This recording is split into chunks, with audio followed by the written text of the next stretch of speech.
So many of you have asked me that how do we understand and how do we find out that what is like how an original pyrite looks like.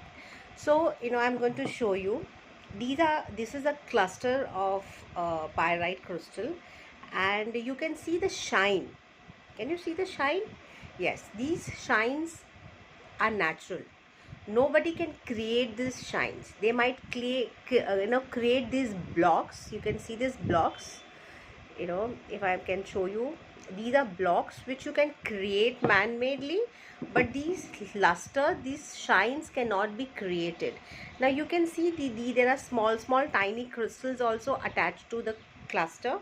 So again, these are coming naturally and they connect with each other in pyrite crystals.